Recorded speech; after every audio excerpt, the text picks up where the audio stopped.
My name is Vijay Ramanathan or Vegas Kjaro, and I'm here to share my paper on uh, for interdisciplinary foundations for vibrant longevity, part one, 2025 summer.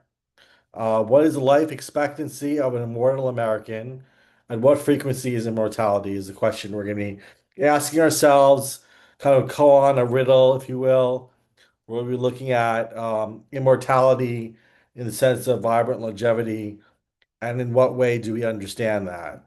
Um, so, for all the psychology of optimal experience is basically the idea that uh, you know um, that life is a constant um, uninterrupted flow that we can achieve in which we don't have to be asking the question, do you wish you'd be doing something else? A lot of times the interruption of flow in our lives is the question of work and the separation of our work lives from our passion lives, the passion um, from our real life, the real life from our work life and how we can. And the author asks the question, do you wish you'd been doing something else?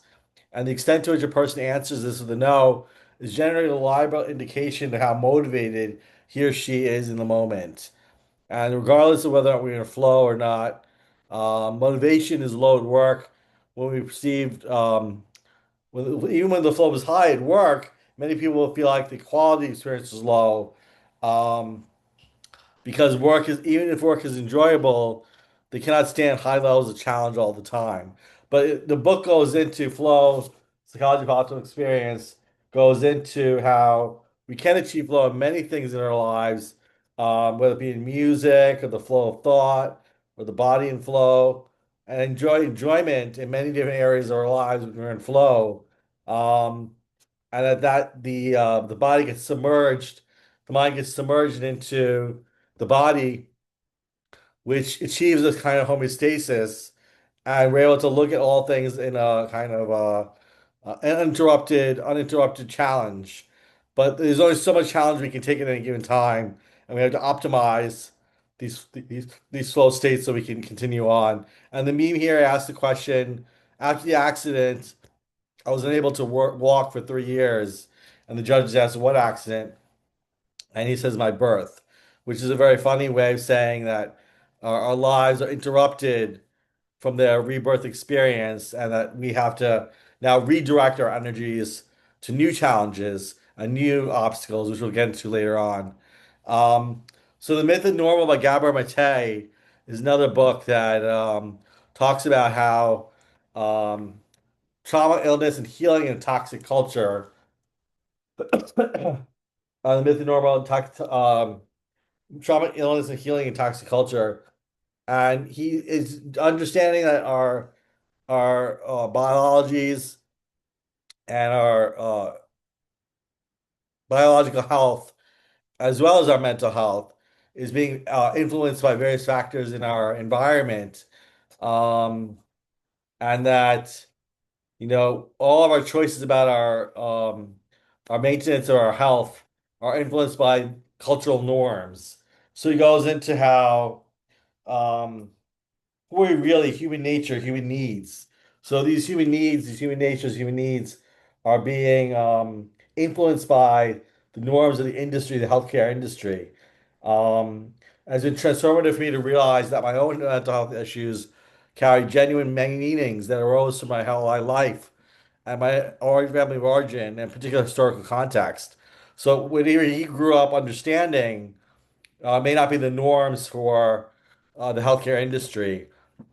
I found it to be the same to be true universally, no matter where I outlook, whose mental illness I consider, or indeed how extreme the condition happens to be. If anything, the more flagrant ones are easier to decode. When examined, the manifestation of all the various mental health diagnoses have meaning, from depression through what's called schizophrenia to attention deficit disorder, from troubled eating to self-cutting. And you have the illusion of like, well, I'm going to choose to do something else, but also we all are kind of subject to the norms of our culture.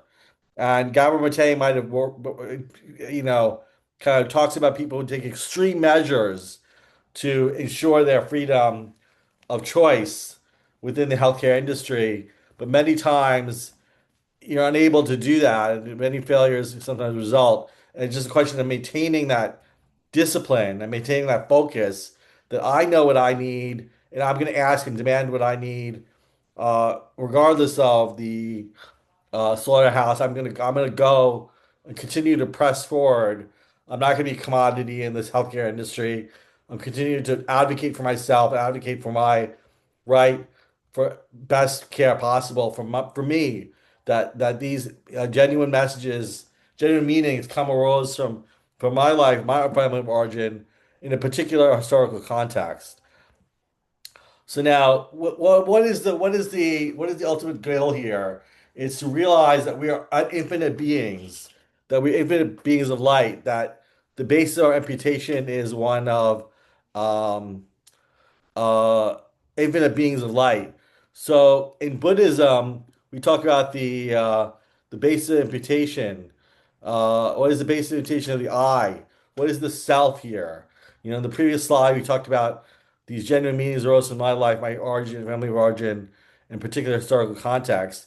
But what is that self that's coming up? The self does not exist as a mere label or name, is imputed by conceptual thought. The thinking mind reverts to the self from the moment to moment, such that it in no ways resembles the stable, coherent self it is believed to be. We generally impute our body, my body, on ever-changing bits of our body and mental activity. Therefore, our sense of self is changing all the time, depending on what we are basing it on. If we are identifying with grateful feelings on Monday, by Tuesday we're anxious, and then by Wednesday fast forward, rewind, we're trying to get back to that self. So there's fictions. There's no self beyond the thoughts or version of themselves. So can we imagine ourselves enlightened? Is the question.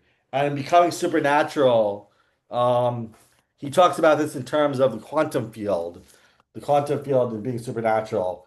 No more Newtonian physics, where it's like cause and effect, which is dominated by karma, but rather quantum physics, which is basically like we're going into the result.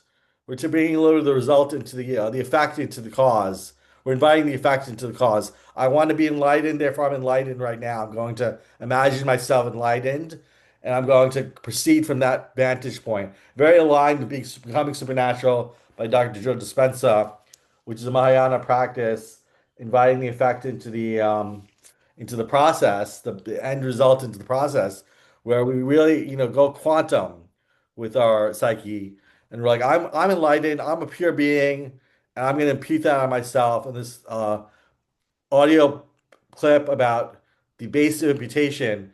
If we put the base of imputation of pure self, a pure mind, then we can move from there.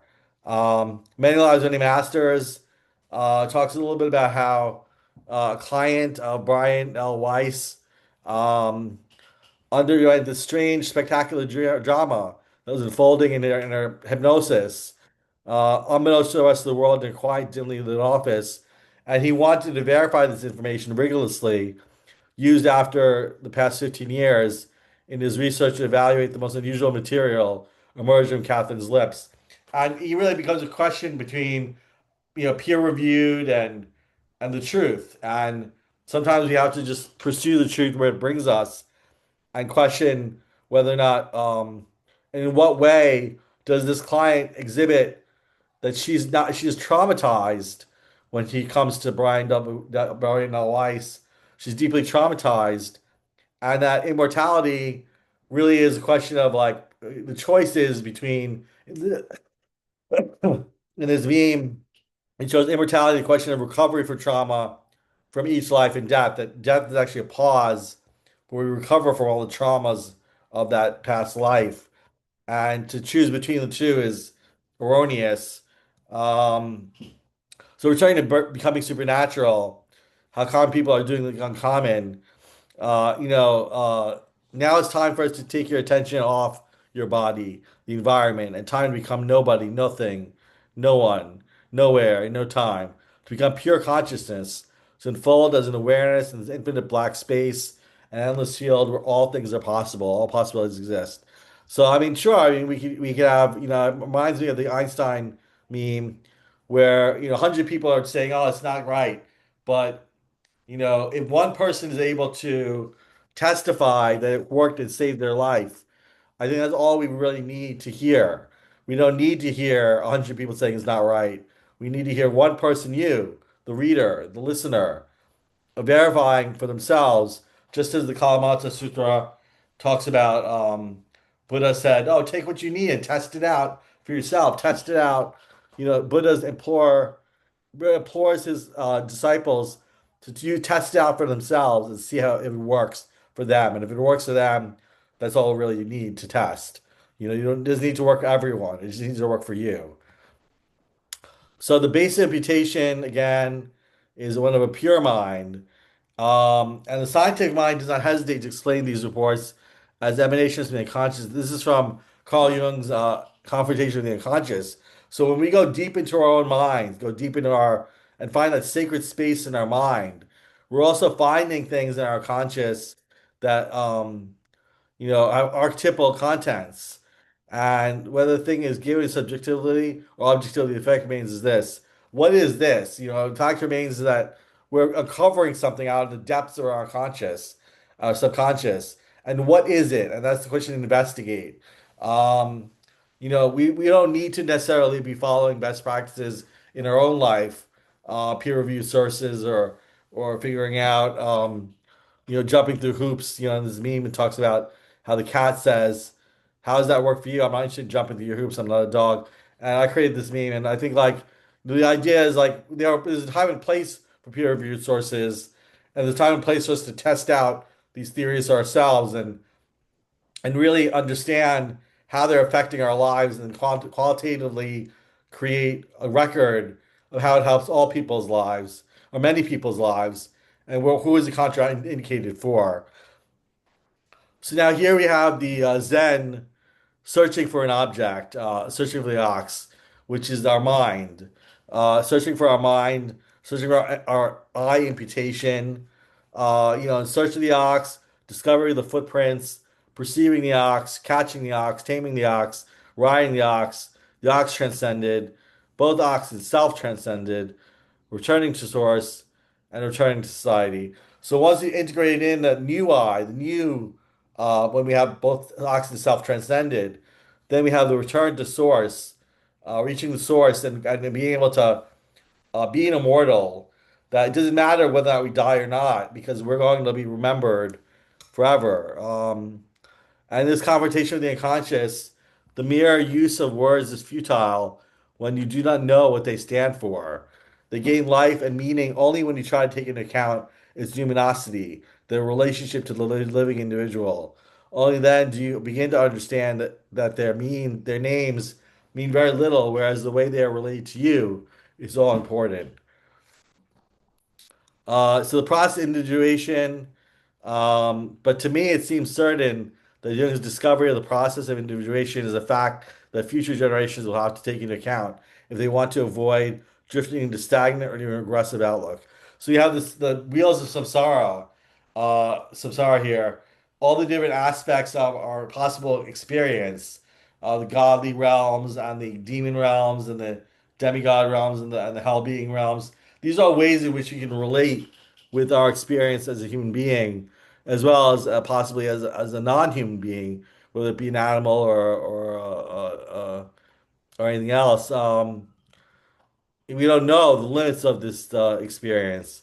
So now this guy is observing injustices or legitimate grievances of the power establishment in this meme in some Jurassic Park, where he says, "See, nobody read your book." I mean, of course, the point is not to write a book. The point is to explore consciousness. Um, so when it comes to the social dynamics, the social experience, how many was the lifespan of a immortal American? Um, Individuals become mere function in society where society enveloped by the state is turned into quasi-animate personality and usurps the life-carrying role of the individual. So can we even have a democracy, or do we have to have like a kind of a quasi-dictatorship where a personality takes over and guides us and tells us the way things are, a guru like guide or guru in the Buddhist traditions. We always listen to the wise one. But can all people follow their own source, follow their own, connect to their own source, connect to their own inner meaning, and what would that look like? Buddhist teachers be like, enlightenment is possible. And when you ask for a specific example, we say all people enlighten their own way. But then how is that possible if they're not conforming to a rigid standard of enlightenment? How can all people be enlightened in their own way? We want to ask. And can we all be immortal in our own way?